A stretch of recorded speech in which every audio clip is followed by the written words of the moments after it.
Shalom. Bapak Ibu Shalom. Saudara, Shalom. Shalom. Pada saat ini kita menyelang acara ngobrol kita ya, karena ini tuh kan berhubungan dengan kemerdekaan nih, bulan kemerdekaan ya. Kita kan 17 Agustus merayakan kemerdekaan Indonesia. Nah, berhubungan dengan kemerdekaan, kita mau bahas tentang pahlawan.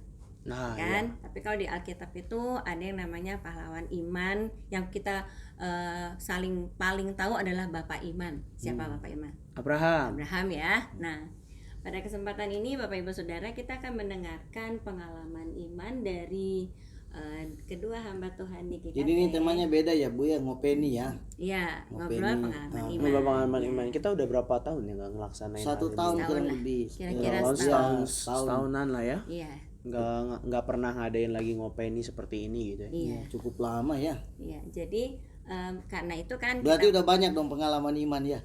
Harusnya memang sudah banyak. Iya. Iya. Dan pastinya kan saudara penasaran pengalaman iman Iya, dan ya, saudara ya. dan Jadi, bagaimana apa ya?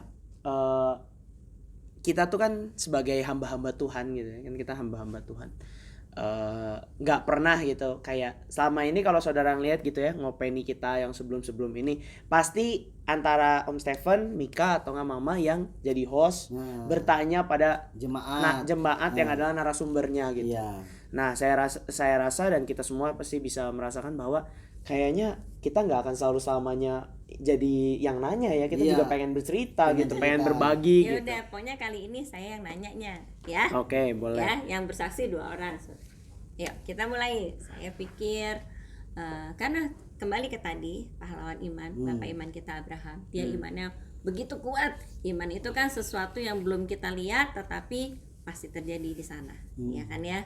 Nah, kita berharapnya dengan itu. Nah, mungkin siapa duluan nih di antara Pak Stefan dan Mika gitu ya. Itu punya mungkin secara pribadi punya pahlawan iman atau pernah menjadi pahlawan imannya orang lain, atau kalian punya pahlawan iman dulu tuh saya dikenalkan oleh siapa, hamba Tuhan siapa, atau adakah sosok siapa yang membuat saya tuh jadi beriman banget gitu, jadi ada pahlawan imannya gitu ya, atau justru kalian berdua yang menjadi pahlawan iman bagi orang lain. Siapa duluan nih? Silakan yang lebih berpengalaman dulu.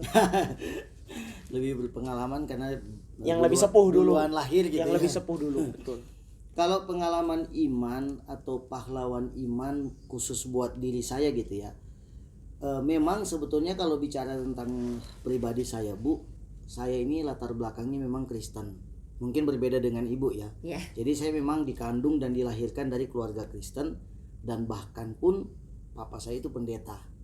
Jadi memang hidup di dalam komunitas Kristen. Tapi jangan salah, walaupun saya hidup lahir di Kristen, orang tua pendeta, tapi juga pernah mengalami kehidupan yang jauh dari Tuhan, yang betul-betul belum kenal secara pribadi siapa Tuhan. Sampai tiba pada satu titik di mana saya kenal Tuhan secara pribadi dan bahkan melayani Tuhan.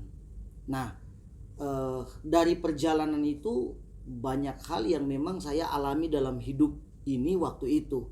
Jadi ini ceritanya sekitar mungkin 25 tahun yang lalu ya. Pengalaman hidup dari remaja sampai kenal Tuhan dan mulai komitmen dalam pelayanan. Tetap ada orang ketiga yang menjadi pahlawan dalam hidup saya, sehingga membuat saya bisa melayani Tuhan. Karena begini, saya cerita, saya dulu orang yang tidak mau melayani Tuhan. Saya jujur ya, tidak mau melayani Tuhan. Kenapa? Karena bercermin dari orang tua. Cerminannya bukan buruk maksudnya ya, cerminannya gini. Kami tuh hidup di kampung dengan segala kondisi dan keadaan yang serba berkecukupan, ya kan? Dan bahkan mengalami lebih kurang dari yang berkecukupan. Sehingga muncul di dalam pikiran saya, kalau saya jadi hamba Tuhan, hidup saya kan kayak papa saya. Gak cukup gitu. Iya, aduh gimana nih gitu. Ini sempat timbul dalam pikiran saya. Lalu saya ngomong sama orang tua saya itu, nggak usah melayani lah, saya kerja aja gitu, cari duit, nanti saya topang pelayanan. Pikiran saya kan gitu. Tapi akhirnya hidup saya bukan punya motivasi sampai ke arah situ, malah dengan pergaulan bebas saya jadi hancur. Oh, Hidup saya oke. malah lah kok jadi gini gitu. Karena loh. lingkungan gitu. Ya, Teman-teman. teman, lingkungan, pengaruh yang begitu kuat gitu. Sampai tiba pada satu titik orang tua saya, ayah dan ibu saya itu memberikan motivasi buat saya. Kamu mau gini terus hidupnya. Lalu ya dibuat saya, dibimbing mereka untuk mengenal Tuhan lebih dalam lagi. Nah, sampai pada satu titik mereka membawa saya ke satu gereja, satu hamba Tuhan untuk saya dididik di situ sampai jadi seperti hari ini. Jadi kalau ditanya pahlawan iman dalam hidup saya, membuat saya bisa kenal Tuhan lebih akrab lagi, lebih dekat dan bisa melayani Tuhan sampai sekarang ini, ya hero-nya adalah papa dan mama saya. Oh iya, Itu tapi hero-nya mereka. itu setelah Tuhan ya, tentunya. Saya pikir Oh kalau ya pasti ya, panggilan Tuhan ya, ya, tapi ya. dalam konteks manusia ya yang mendorong. ya yang mendorong saya bisa jadi seperti ini adalah orang tua. Lepas dari memang panggilan Tuhan ya. Ya. Percaya bahwa memang hero Kalau- yang paling hebat Tuhan lah Iyalah, dalam hidup saya. iya, Udah pasti. itu udah harga mati harga lah, mati nggak lah. bisa ditawar gitu. Oke, nah tapi setelah berjalannya waktu gitu ya, sempat enggak kan, oh iya menggebu-gebu melayani gitu, terus udah gitu benar ya Tuhan tuh baik gitu, terus udah gitu merasakan pemeliharaan Tuhan gitu. Tapi kan dalam kita tuh iman itu biasanya naik turun nih, ya kan? Nah itu tuh pernah nggak sih ngalamin terus udah gitu, iya ya kok kayaknya saya panggilannya nggak jadi hamba Tuhan nih gitu. Oh iya pernah banget. Jadi pahlawan yang tadinya mama dan papa nih bagaimana gitu Iya. kelanjutannya? Jadi ini ceritanya sudah merantau ya, sudah di Jawa gitu, sudah di Bandung. Bahkan sudah menikah saya. Jadi saya ingat saya gabung di gereja ini pertama kali dulu 2005. Pertama kali gabung 2005. Kemudian saya sempat menghadapi satu kondisi dalam hidup, saya keluar dari gereja ini. Ibu gembala tuh sangat tahu lah dulu. Lalu saya kerja di Jakarta kan. Kerja untuk memenuhi kebutuhan keluarga, dalam hal ini istri saya gitu. Itu tanggung jawab. Nah, disitulah di titik itu saya sempat berpikir ulang, saya panggilan atau bukan dalam pelayanan. Dan sempat memutuskan untuk udahlah saya nggak melayani Tuhan aja gitu. Berarti pikiran saya dulu tuh benar, mending saya kerja. Karena pekerjaan itu membuat saya akhirnya wah kayaknya nyaman ini, makin enak gitu loh. 1 tahun kurang lebih saya di Jakarta kerja di Sunter, sekitar Sunter Agung gitu, itu di Jakarta Utara. Nah sampai Tuhan bawa saya kepada satu peneguhan panggilan kembali dengan teguran. Nah ini jadi agak panjang Bu, Ya. tapi masih berkaitan dengan pengalaman iman. Istri saya itu mengandung untuk anak kami yang pertama, yang kedua dan yang terakhir. Yang pertama dan yang kedua karena anak saya kembar. Yang terakhir karena tidak ada produksi lagi. Jadi waktu istri saya itu mengandung sampai usia 9 bulan ada masalah di kandungan dia. Masalah diperiksa di dokter, dia mengalami mengandung bayi kembar siam dan itu jelas ya USG-nya sangat jelas. Nah, sehingga di situ Tuhan seperti memaksa saya untuk menarik kembali ke dalam. Nah, lu mau pilih mana nih? Pilih pelayanan atau pilih itu karir, pekerjaan karena sudah cukup menjanjikan. Ya, dan mapan ya. Mulai cukup, mapan ya, lah. cukup menjanjikan. Nah, bagian itu saya tuh belum tahu karena kan kita nggak ketemu lagi kan di situ. Ya, udah nanti ketemu setelah anak sudah lahir. Iya. Sampai besar sekarang sudah pelayanan. Ya. Nah, Lanjut dulu. sedikit aja saya cerita itu. Jadi ketika dia noksa dokter seperti itu, wah goncang dong pikiran saya. Apalagi istri kan sempat frustrasi waktu itu. Aduh gimana nih? Kami berdoa. Lalu saya mencoba untuk memberanikan diri datang ke Tuhan dengan meneguhkan kembali panggilan itu. Tuhan, saya itu betul nggak dipanggil Tuhan sesuai dengan alur cerita mama papa saya dulu? Kamu tuh dipanggil Tuhan. Kamu tuh harus melayani Tuhan. Tuhan itu luar biasa. Sekarang kejadian begini.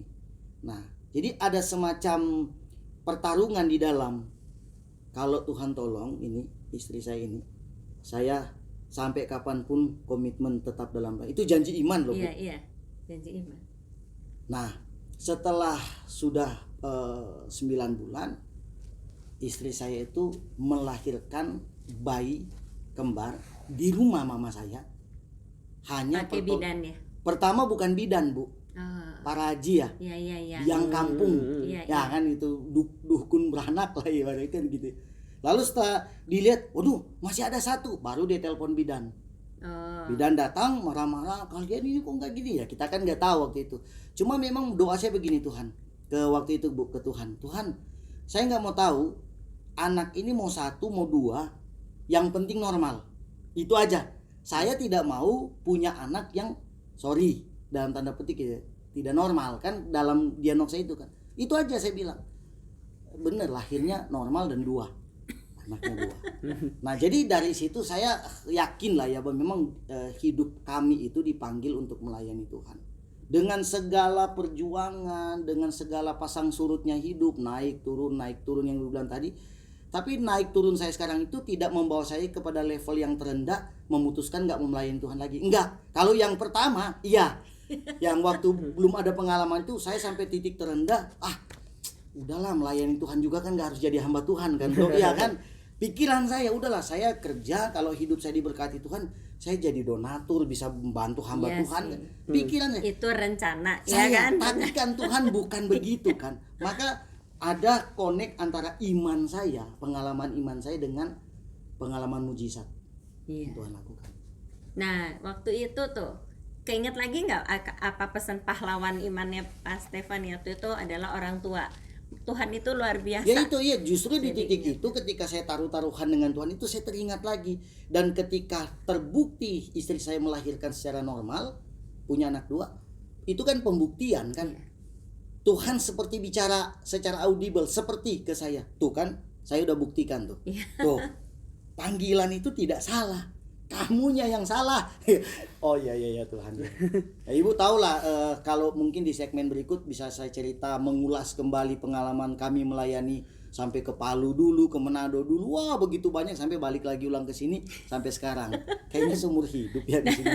Dan di sini juga kan nggak kurang gonjang-ganjing juga kan. Wah, sudahlah itu nanti. Oke, itu dari Pak Stefan. Sekarang dari Saudara Mika, kita nggak sebut Pak dulu ya karena masih muda sekali gitu. Jadi emang terlihat Saudara Bapak Mika, enggak kan? Enggak. Saudara Mika mungkin punya pahlawan iman atau pernah menjadi pahlawan imannya seseorang? Oke, jadi mungkin pengalaman aku nggak akan sebanyak Bapak Pendeta Stefan gitu ya. Maksudnya duluan lahir. Iya, karena Bapak lahir duluan, saya mah belakangan gitu. Nah, dan juga permasalahan yang dihadapi itu pastinya akan jauh lebih, kalau saudara dengar mah kalau misalnya saya bercerita semuanya gitu kayak masalah apa segala macam, masalah naon sih kehidupan kamu masih muda tuh udah punya masalah pasti bakalan dinilai seperti itu. Tapi betul. Ya mungkin kalau di dalam usianya saya hal itu menjadi masalah gitu. Tentunya kalau pahlawan iman itu selalu ada ya, ada selalu, dan tiap saat tuh bisa banyak, ada lebih dari satu gitu misalnya. Nah, kalau di dalam awal mula pahlawan iman tuh yang paling berpengaruh dalam hidupnya Mika tuh ya tentunya mamah gitu ya. Tentunya mamah gitu. Puji Tuhan. Nah, masih diakui puji Tuhan. Soalnya apa ya? Mama tuh yang setiap kali di saat Mika tuh kehilangan arah, di saat Mika tuh mungkin kehilangan kontrol gitu ya, karena Mika tuh sering banget kehilangan kontrol, entah itu marah, entah itu nafsu akan makanan atau apapun, itu selalu kehilangan kontrol. Dan di saat itulah Mama selalu mengingatkan. Mungkin banyak orang yang salah kaprah gitu ya, banyak orang yang salah menilai gitu, bahwa kedekatan Mika dengan Mama itu adalah karena Mika tuh manja sama Mama. No, bukan saudara. Saudara salah kalau saudara menilai seperti itu. Karena seringkali Om Stefan juga pernah menyaksikan sendiri Mika tuh berbeda pendapat dengan Mama. Dan itu adalah keputusan Mika yang Mika ambil pada waktu Mika udah seperti ini. Mika udah punya keputusan sendiri, udah makin dewasa, udah mengerti mengambil keputusan. Mika pernah kan beberapa kali Mika mengambil keputusan tanpa persetujuannya Mama juga. bukan masalah karena Mika itu manja, bukan ke saudara, tapi karena Mika melihat bahwa mama ini sebagai sosok yang membimbing Mika dari waktu kecil, membimbing iman Mika dari waktu kecil. Jadi kalau Mika salah jalan, Mika tuh selalu dinasehatin, selalu diberikan wejangan-wejangan yang pada waktu Mika memikirkannya sendiri gitu ya, sempat Mika juga sering kadang-kadang meragukan apa yang mama sampaikan ke Mika gitu ya. Tapi setelah Mika mungkin menimbang-nimbang tentang nasihat yang mama berikan gitu ya, oh iya ya, ada benernya juga ya kayaknya, kayak gitu loh. Jadi kadang-kadang itu suka mengingatkan, dan kadang-kadang itu tuh memperkuat gitu. Tapi memang ada satu titik di mana aku tuh merasa jenuh banget, merasa sendirian dan broken hearted banget gitu. Itu pada waktu di masa-masa SMA gitu ya. Saya nggak tahu apa yang membawa saya kepada suatu tahapan di mana saya tuh tidak burn out pada waktu itu gitu ya. Kayak harusnya tuh kalau manusia tuh ya udah mengalami hal seperti ini ya, mengalami bullying di sekolah, dijauhi oleh teman-teman sekolah, harusnya mungkin sudah merasakan stres yang luar biasa gitu, atau burnout yang luar biasa, kayak kenapa ya teman-teman ngejauhin aku dan segala macam, jadi minder dan segala macam. Puji Tuhan nggak sampai parah kayak gitu ya, nggak sampai separah itu gitu. Tapi sempat pernah beberapa kali ya kejadian, dan mama dan kakak-kakak selalu support Mika juga untuk menjadi hamba Tuhan gitu ya. Sampai pernah waktu itu mama juga bertanya, masih mau nggak Mika jadi hamba Tuhan? Iya. Setelah di SMA itu, setelah sehabis mau lulus SMA, nanya, Mika teh beneran masih mau jadi hamba Tuhan? Dalam hati aku, bener dong, aku bener memang pengen jadi hamba Tuhan. Tapi pada kenyataannya sekarang ini mulai jatuh bangun ini, banyak sekali godaan, banyak sekali iman yang diuji gitu, lingkungan pelayanan yang diuji. Wah, itu benar-benar sangat-sangat membutuhkan sosok pahlawan iman selain Tuhan Yesus gitu ya. Tuhan Yesus dan Roh Kudus itu udah pasti jadi pembimbing utama lah. Udah. Iya, tapi kalau di dunia ini kita manusia masih memerlukan yang konkret, yang terdengar, yang kita lihat bahwa orang ini mensupport, orang ini menasihati, gitu. Harus ada gitu, harus dapat. Begitu pula kalau di kampus juga sempet hampir mirip kayak kejadian pada waktu masa SMA. Harusnya kan pada masuk kuliah tuh harusnya suasana baru, tempat baru gitu kan. Hampir sempat aku membuat itu seperti pengulangan masa SMA waktu itu, di mana aku hampir dijauhin, di mana aku hampir dikucilkan gitu ya. Hampir banget itu. Tapi ada satu orang yang saya lihat sebagai panutan saya gitu ya. Orang ini tuh diem. Orang ini tuh kemana-mana diem. Tapi kenapa teman-teman pada ngumpul sama nih orang gitu? Padahal dia ini diem gitu loh. Memang sih kalau ngejok dia lucu gitu ya. Kalau misalnya dia bercanda dia lucu, tapi kenapa dia diem doang kok jadi banyak temen? Coba aku ikutin dia. Aku ngikutin doang, jadi ngikutin sikapnya, gayanya diikutin sama aku teh. Tapi nggak cuma diikutin doang saudara, saya juga mulai banyak bertukar pikiran dengan orang ini, dan tiba-tiba bersahabat baik dengan orang ini gitu. Meskipun ya persahabatannya tidak seperti apa yang saudara pikirkan, mungkin selalu hangout selalu apa, enggak. Karena orangnya banyak diem. Jadi kan bingung ya bersahabatnya bagaimana. Tapi aku merasa dari pertemuan aku dengan dia tuh di kampus itu merasa dibangun gitu. Dari segi iman, dari segi sikap pergaulan, semuanya dibangun. Jadinya aku lebih dewasa dalam berpikir gitu. Nah, itu kan contoh pahlawan iman yang lain gitu. Selain orang tua ya, memang orang tua pahlawan iman yang luar biasa, tapi buat kehidupan saya, tapi ada juga orang-orang lain yang Tuhan percayakan, pahlawan iman kecil gitu ya, banyak yang Tuhan percayakan gitu. Untuk membantu saya gitu. Tapi rasanya dipotong dulu ya. Tapi rasanya teman yang seperti itu justru yang kelihatannya bisa membentuk karakter yang untuk menjadi lebih baik, kelihatannya gitu ya. Iya. Dalam arti kata sebagai seorang hamba, kita tuh kan biasanya jangan banyak ngomong lah gitu ya, jangan maksudnya banyak ngomong tuh jangan ngegosip, terus jangan sok cari perhatian misalnya ya. Ini dulu mungkin aku kayak gitu. Tepatnya kayak seperti apa kan, yang tahu Mika sendiri ya. Cuman mungkin kalau dilihat kadang-kadang gitu, orang tua kan menasehati, Tapi kan pasti anak tuh suka mikirnya, lu mah udah tua gitu ya. Walaupun Mika sih nggak pernah ngomong gitu ke mama enggak.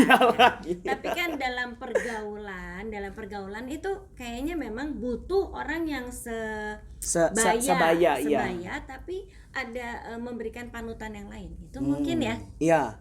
Jadi kalau misalnya dalam konotasinya anak muda tuh memang yang saya lihat juga fenomena di lapangan, banyak sekali anak-anak muda yang lebih mengutamakan nasihat dari temennya, nasihat dari sebayanya daripada nasihat dari orang tuanya. Padahal kalau menurut Mika dan Om Stephen gitu ya, bahwa pahlawan iman yang pertama-tama ya kita dilahirkan di dunia ya, pertama yang kita berinteraksi adalah orang tua gitu.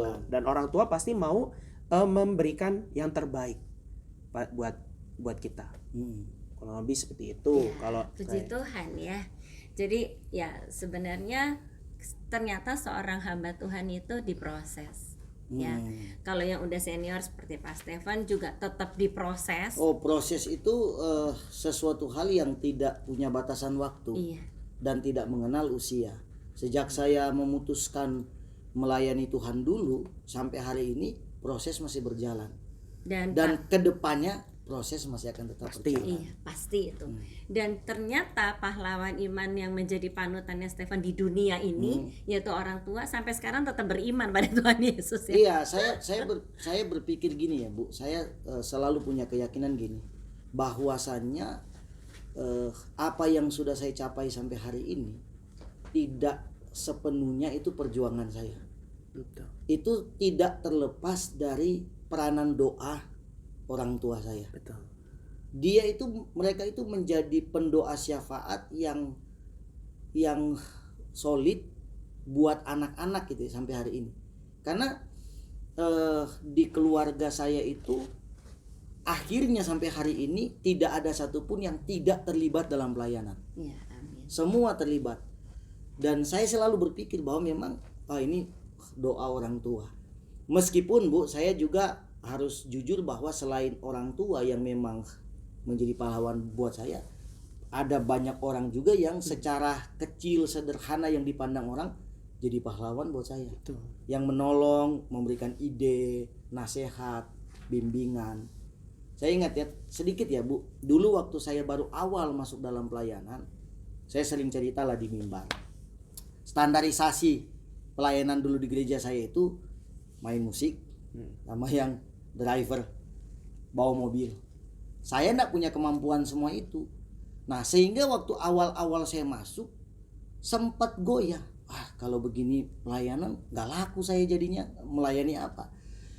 Nah, dalam kondisi waktu itu saya ambil puasa 3 hari 3 malam untuk memutuskan saya mau lanjut atau enggak dalam pelayanan. Waktu titik awal dulu pertama. Pada waktu saya lagi puasa itu ada satu anak muda.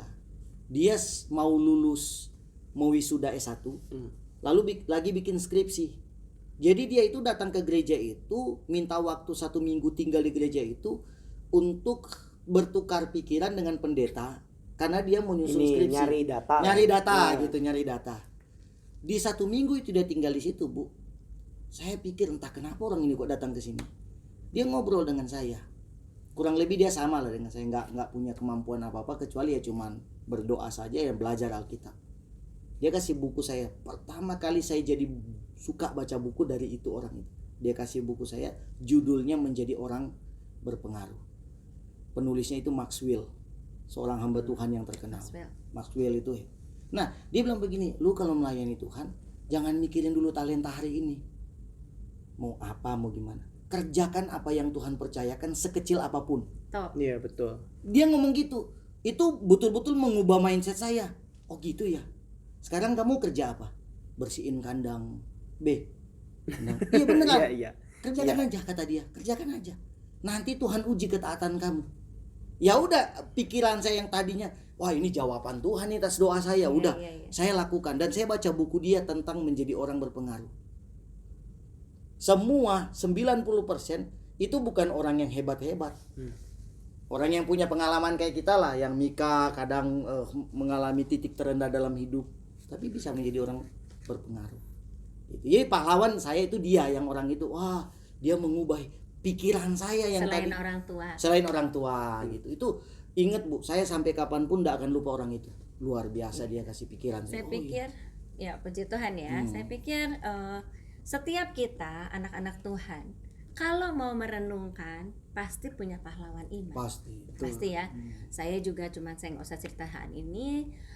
Maksudnya gini, mungkin saudara juga yang menyaksikan pengalaman iman dari Pak Stefan dan Mika juga punya pengalaman tersendiri, punya pahlawan iman tersendiri. Entahkah itu teman atau apa yang membawa saudara mengenal Tuhan, yang membawa saudara dikuatkan gitu, apakah itu pendeta saudara dan sebagainya, itu bisa jadi gitu ya. Tapi saya melihat bahwa kelihatannya peran orang tua itu cukup kuat ya. Iya, betul.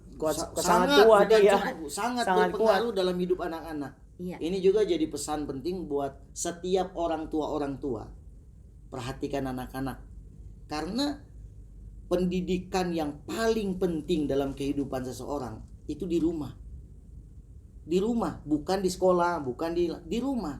Komunikasi, bimbingan orang tua terhadap anak itu memberikan dampak dan pengaruh yang sangat luar biasa terhadap orang atau anak yang dididik. Saya ngalamin itu gitu. Kalau Pak Stefan kan udah punya keputusan penting, udah pastilah sampai Iya, mati iya, gitu. iya, iya. Nah, kalau Mika nih kan masih muda nih ya, masih awal-awal dalam betul-betul menjadi hamba Tuhan gitu ya. Tuh. Nah, itu setelah mengalami sampai dengan sekarang, dari ya boleh dibilang full time-nya kan Mika boleh bilang setahun atau mau 2 tahun ya. Mau 2 tahun ya Udah nanti. mau 2 tahun Ya, ya. setahun udah lebih mau lah 2 ya. tahun ya.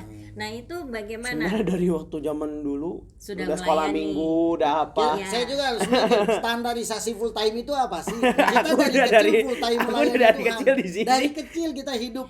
Kita Mas. tinggal nggak bawa kasur dan bantal di sini. Nah, iya. Tapi ada sih. Kalau agak sedikit capek rebahan boleh gitu. Tapi maksudnya begini, setelah full diangkat sebagai pendeta, Nah, nih ya, bicara soal pendeta, Dilantik ya. gitu. Pendeta, ya. Sebagai ditabiskan sebagai pendeta hampir 2 tahun ini kan ya. Nah itu ada nggak sedikit pemikiran yang misalnya, apakah mungkin nanti suatu hari saya ini akan bekerja sekuler, nggak jadi hamba Tuhan lagi? Sampai sekarang aja pemikiran itu ada nggak? Untuk sejauh ini Belum. sebenarnya nggak ada ya. Oh, belum. belum. Nah, nggak tahu kalau nanti suatu Ke depan. saat ke depan ada pencobaan gitu ya. Bukan pencobaan yang buruk, tapi kayak ada nih buat menggodanya nih. Nah, lu akan ada di fase O maksudnya. Iya, Fase iya. waktu lalu itu Makanya aku tuh bilang masalah aku belum seperti ini Iya, nih. gitu. Belum. Belum. Akan ada. Walau-walau Tapi jangan. ya sama jangan. Jangan Jauhkanlah dong, daripada jauhkan. yang jahat gitu kan. Tapi Dekatkan maksudnya dengan yang baik. cuma maksudnya tuh kayak apa ya? Justru dari pengalaman Om juga, dari pengalaman Pak Stefan juga, saya bisa dapat masukan gitu, bisa dapat suatu terawangan gitu. Wah, nanti suatu saat nih jangan-jangan nanti ke depannya aku ada kayak begitu juga nih gitu. Jadi harus segera waspada gitu. Tapi kalau untuk sejauh ini nggak ada. Karena waktu misalnya kalau orang tanya, "Mi, kamu bekerja sekuler kan?" Saya bingung. Kesukaan saya itu apa gitu. Saya tuh suka firman Tuhan, ya udah suka baca Alkitab, Sebetulnya suka bukan teologi kesukaan, gitu. kemampuan. Enggak, kan kalau Tapi kita sukanya juga. berbicara Oh, iya. tentang kemampuan mah, kemampuan kan skill itu bisa dilatih. Iya, itu Iya betul. kan? Skill itu bisa dilatih. Mau Tapi kamu suka mau hobi masak, itu mau gitu. apa, ya. Cuma menikmatinya itu loh. Oh. Pada waktu kita misalnya oke, aku akan coba usaha restoran, aku masak.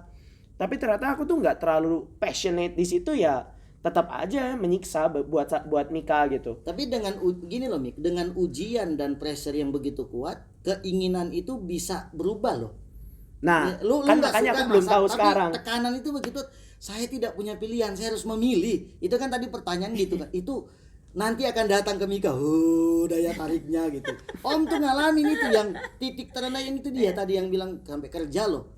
Tapi semoga Iya, tadi kan udah bilang, karena Mika mudah-mudahan anak tidak. saya sih kalau berdoa jangan sampai kayak gitu. Oh, gitu.